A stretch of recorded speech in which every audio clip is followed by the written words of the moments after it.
గయ్యాళి అత్త అనగానే ప్రతి ఒక్కరికి సూర్యకాంతం గుర్తుకు వస్తారు. అలాగే బామ్మ అనేసరికి నిర్మలమ్మ మదిలో మెదులుతారు. మంచి బామ్మ, చిలిపి బామ్మ, దొంగ బామ్మ, విలన్ బామ్మ, ఇలా క్యారెక్టర్ ఏదైనా అది నిర్మలమ్మ పోషించాల్సిందే.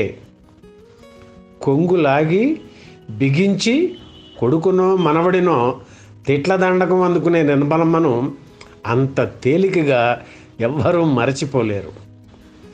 మహానటుల నుంచి హాస్యనటుల వరకు ఎందరికో అమ్మగా మరెందరికో బామ్మగా నటించిన నిర్మలమ్మ అసలు పేరు రాజామణి.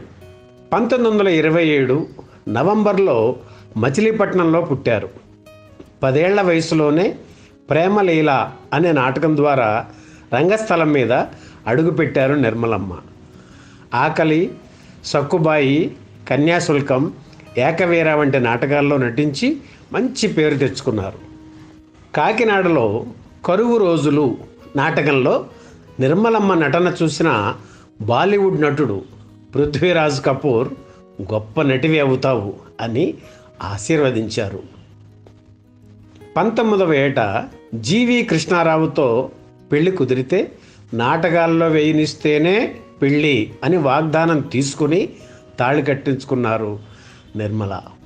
సినిమాల్లోకి రాకముందు 7 ఏళ్ళు రేడియో నాటకాల్లో పాల్గొన్నారు నిర్మల. విజయవాడ రేడియో కేంద్రం నుంచి ప్రసారం అయ్యే వందలాది నాటకాల్లో ఆమె పాల్గొన్నారు. తన వాచకంతో ఎందరో ప్రముఖుల ప్రశంసలు పొందిన నిర్మల సినీ రంగానికి వచ్చిన తర్వాత ఆమె గొంతు పనికిరాదని హేళన చేయడం గమనార్హం. నిర్మల హీరోయిన్గానే పరిశ్రమకు పరిచయం కావాలి.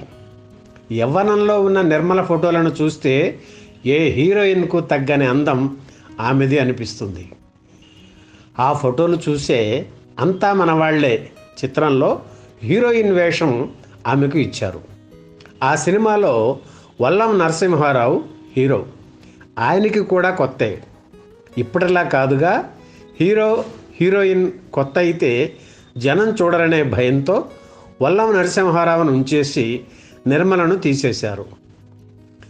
ఆ సమయంలో నిర్మలకు పూర్తి సహకారాన్ని అందించి మానసిక స్థైర్యం కలిగించారు అంజలీదేవి. అలాగే భరణి వారి చక్రపాణి, వాహిని వారి బంగారు పాప చిత్రాల్లో కూడా అవకాశాలు వచ్చాయి. కానీ మరీ బక్కగా ఉందని వద్దు పొమ్మన్నారు. దాంతో మద్రాసులో ఉండడం ఇష్టం లేక మళ్ళీ విజయవాడ వెళ్ళిపోయి నాటకాలు ప్రదర్శించేవారు. 2 ఏళ్ల తర్వాత నిర్మల భర్త కృష్ణారావుకు ఆడపెత్తనం చిత్రంలో ప్రొడక్షన్ మేనేజర్గా ఉద్యోగం దొరికింది. ఫ్యామిలీతో మద్రాసుకు షిఫ్ట్ అయ్యారు కృష్ణారావు. నిర్మల మద్రాసు వచ్చారని తెలిసి సారథి వారు ఎత్తుకు పై ఎత్తు చిత్రంలో వేషం ఇచ్చారు. ఆ తర్వాత భాగ్యదేవత చిత్రంలో సావిత్రికి అమ్మగా నటించమన్నారు. సరేనన్నారు నిర్మల. కానీ ఆ చిత్రం చూసిన వాళ్ళంతా సావిత్రి నిర్మల అక్కా చెల్లెలులా ఉన్నారు అన్నారు. దాంతో అమ్మమ్మ పాత్రలు కూడా దక్కవేమోనని భయపడ్డారు నిర్మల. కానీ గుళ్ళో పెళ్ళి, భక్త రఘునాథ్, భార్యాభర్తలు, కులగోత్రాలు తదితర చిత్రాల్లో అమ్మ పాత్రలు ఆమెకు లభించాయి. ఇక తను హీరోయిన్ అయ్యే అవకాశం లేదని అర్థమై తన వయసుకు మించినవి అయినా అమ్మ పాత్రలకు ఫిక్స్ అయ్యారు నిర్మల. నాటకాల్లో మంచి పేరు తెచ్చుకున్న సినిమాల్లోకి వచ్చాక ఇక్కడ ఆర్టిస్టుగా నిలదొక్కుకోవడం కోసం డైలాగ్ డెలివరీలో తనకంటూ ఓ ప్రత్యేకత సాధించడం కోసం చాలా కష్టపడాల్సి వచ్చింది నిర్మలమ్మకు. అలాగే అమ్మ పాత్రలతో సరిపెట్టుకున్న నిర్మలమ్మతో పొట్టి ప్లీడర్ చిత్రంలో పెద్దమ్మ వేషం వేయించారు పద్మనాభం.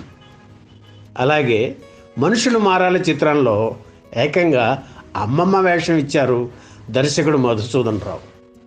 ఇవన్నీ తనకు వయసుకు మించిన పాత్రలే అయినా ఏనాడు ఇదేమిటి అని ప్రశ్నించలేదు నిర్మలమ్మ. ఏ వేషమైనా వేసేదేగా, బతుకు తెరువు కోసం అదేగా అనుకుని అన్నింటికి అంగీకరించేవారు నిర్మలమ్మ. తనకంటే వయసులో పెద్దవారైన ఎన్టీఆర్, ఏఎన్ఆర్, ఎస్వి రంగారావులకు ఆమె తల్లిగా నటించారు. ఎన్టీఆర్ దేవత, ఏఎన్ఆర్ కులగోత్రాలు, భార్యాభర్తలు, శంకరాభరణం, మయూరి, మగ మహారాజు, స్వాతిముత్యం, గ్యాంగ్ లీడర్, మావి చిగురు, దళపతి తదితర చిత్రాల్లో నిర్మలమ్మ నటన ఆకట్టుకుంటుంది. 1980 వరకు తల్లి పాత్రల్లో నటించిన ఆమె ఆ తర్వాత బామ్మ పాత్రలకు షిఫ్ట్ అయ్యారు. 43 ఏళ్ల నట జీవితం పూర్తి చేసుకున్న తర్వాత సెల్ఫ్ రిటైర్మెంట్ ప్రకటించారు నిర్మలమ్మ. 72 ఏళ్ల వయసులో ఆమె తీసుకున్న నిర్ణయం అది. ఆ వయసులో కూడా నటిస్తూ మరణిస్తే తన కారణంగా సినిమాల్లో ఇబ్బందులు పడటం ఇష్టం లేక ఆ నిర్ణయం తీసుకున్నారు. శరీరం సహకరించినప్పుడు ఎందుకు నటించాలి అన్నది ఆమె ఆలోచన. ఇలాంటి నిర్ణయం తీసుకున్నా తల్లిలా చూసుకునే కొందరు దర్శకుల ఒత్తిడి వల్ల అడపాదడప కొన్ని పాత్రలు పోషించేవారు నిర్మలమ్మ. ప్రతిరోజు షూటింగ్కి వెళ్ళేప్పుడు ఈ సినిమా పూర్తయ్యే వరకు తనకు ఏమీ కాకూడదని దేవుడికి దండం పెట్టేవారు. ఆమె నటించిన చివరి చిత్రం ప్రేమకు స్వాగతం. కృష్ణారావు, నిర్మలమ్మ దంపతులకు పిల్లలు లేరు. ఆమె దత్తపుత్రిగా కవిత, అల్లుడు ప్రసాద్ లాయర్, సుహాసిని, కోటిగాడు చిత్రాలు నిర్మించారు. దాదాపు 800 చిత్రాల్లో నిర్మలమ్మ నటించిన తన మనసుకు హత్తుకున్న చిత్రాలు 3 అని చెప్పేవారు నిర్మలమ్మ. అవి కులగోత్రాలు, స్వాతిముత్యం, మయూరి. తమిళ, కన్నడ, హిందీ భాషల్లోనూ ఆమె నటించారు. తెర మీదే కాదు, నిజ జీవితంలోనూ అందరితోనూ అంతే ఆప్యాయంగా మెలిగిన నిర్మలమ్మ 2009 ఫిబ్రవరి 19న నటరాజులో ఐక్యమయ్యారు.